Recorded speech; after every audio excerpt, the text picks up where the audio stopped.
La DGI, la Justicia del Crimen Organizado, procesó con prisión a 2 personas que creaban sociedades falsas para obtener facturas que luego eran vendidas a empresas que las utilizaban para poder evadir impuestos. La maniobra fue descubierta por la DGI hace un año, la investigación continúa e involucra a 200 empresas y hasta el momento se constató una defraudación de por lo menos 78 millones de pesos. Vamos a ver bien en detalle de qué se trataba este fraude, cómo continúa la investigación y cómo lo detectaron. Y estamos en el móvil de Desayunos Informales con Joaquín Serra, director general de Rentas. Buenos días, Serra, gracias por recibirnos. Buen día, ¿cómo les va? Bien, ¿Cómo anda? muy bien. Buen día. Serra, le pedimos que explique para aquel que de repente está medio perdido con esto de las estafas que parece que últimamente está de moda en nuestro país, ¿cómo era que realizaban esta estafa, en particular a la DGI? Bueno, se trataba de 2 personas que se dedicaban a la creación de sociedades anónimas y luego de creadas las sociedades solicitaban autorización a la DGI para imprimir facturas. La maniobra consistía en que estas sociedades estaban integradas en sus directorios por personas insolventes que no tenían capacidad económica para responder económicamente por la actividad de la empresa, por constituir domicilios falsos certificados por un grupo de escribanos que se prestaban a certificar hechos inexistentes. De esta manera, bajo la apariencia de una formalidad y de que se estaba cumpliendo con todas las reglas, se seguían 3 tipos de maniobras distintas para defraudar al fisco. En algunos casos, lo que se hacía era estos falsos estudios obtenían las facturas y luego se lo vendían a empresas que podían con este documento descontar sus pagos de IVA y de IRAE. En este caso, además de la defraudación que comete quien crea los instrumentos, hay una defraudación en la propia empresa. Claro. Esto es uno de los casos que terminó también ya con un procesamiento por parte de la justicia en el caso de una avícola. También había otra situación en la cual había proveedores de distintas empresas que habían decidido trabajar en la informalidad. Cuando tenían que documentar sus ventas, lo que hacían era adquirir una factura a algún intermediario de estos estudios y de esa manera la documentaban. Quien compraba el bien o el servicio en realidad no tiene responsabilidades, fue de alguna manera engañado por su proveedor y la defraudación está en la empresa o empresario que adquirió esta factura para documentar sus ventas. La tercera modalidad era empresas que ellas mismas entregaban sus facturas porque lo que hacían era comprar una sociedad a estos estudios, utilizar las boletas de facturas de esta empresa, facturar durante unos meses, no pagar los impuestos y luego dejarla de usar, adquirir otra sociedad y empezar así un nuevo ciclo. De esa manera también se encubrían atrás una apariencia de informalidad, de formalidad, pero en realidad estaban defraudando y no estaban cumpliendo con sus obligaciones. Claro. Estos son básicamente los 3 tipos de maniobra que hemos detectado. Claro. Acá hay un elemento y es que estos delincuentes, estos procesados ahora, no hubieran tenido posibilidad de hacer su maniobra si no hubieran tenido empresas cómplices para hacer todo esto, ¿no? Y habrá que ver hasta dónde va la responsabilidad. Pero vuelve a aparecer, como en el caso del FONASA, la utilización como testaferros de personas de muy bajos recursos, de personas carenciadas. ¿Qué tan común es eso? ¿Cómo lo ve? Bueno, en este caso no es una práctica común. La mayoría de las empresas se constituyen adecuadamente. Cuando alguien resuelve realizar maniobras de este tipo, recurre a este tipo de mecanismos.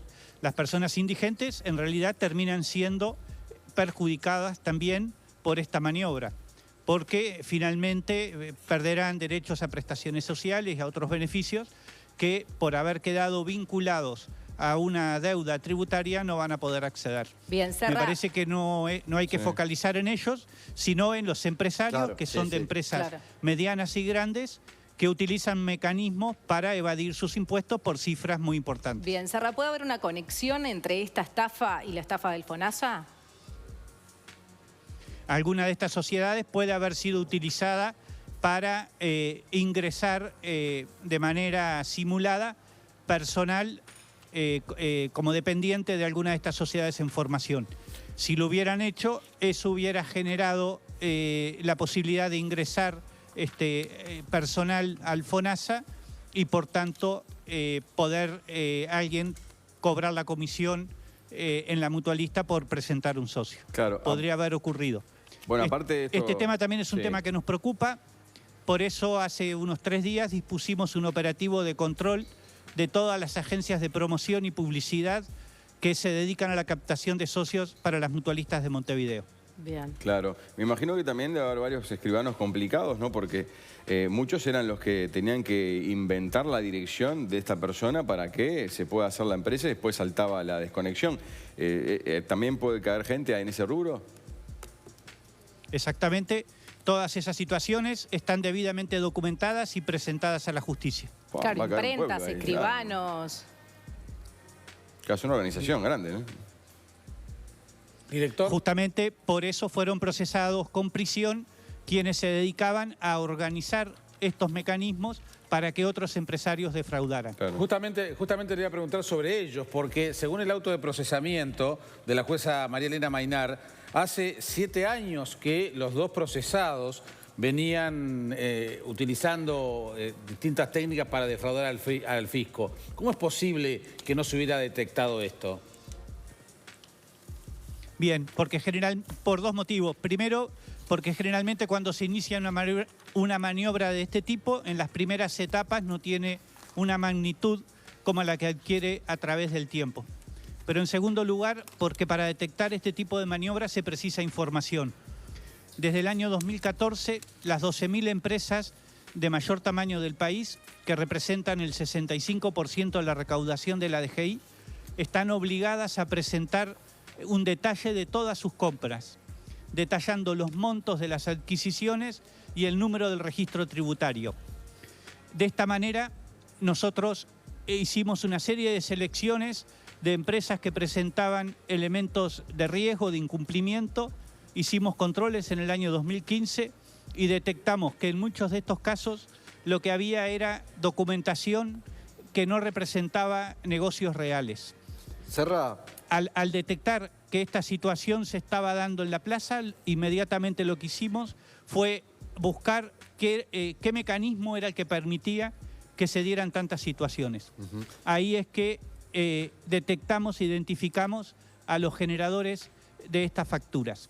Lo que ocurre es que cuando estas personas fueron citadas inicialmente, adujeron que su actividad era lícita, porque la creación de sociedades es una actividad lícita y permitida, y que ellos no eran responsables del comportamiento que tuviera alguno de sus clientes, con los cuales además ellos quedaban desconectados. Claro, era una maniobra. Por tanto, hubo que hacer una intensa trabajo de investigación que incluyó 4 allanamientos, controles en más de 10 empresas, decenas de empresas que tuvimos que visitar, para demostrar claramente que quienes ideaban la maniobra y daban los servicios para que la maniobra fuera posible eran estas personas. Ahora, Serra, eso lleva tiempo y lleva un esfuerzo importante de fiscalización. ¿Hasta dónde esto puede ser la punta de un iceberg? Porque acá estamos hablando de unos 3 millones de dólares, pero si uno... Va a empezar, ¿no? Claro, si uno mira las cifras que se calculan de evasión, acá hay defraudación, pero si uno mira las cifras de evasión, el otro día el vicepresidente manejaba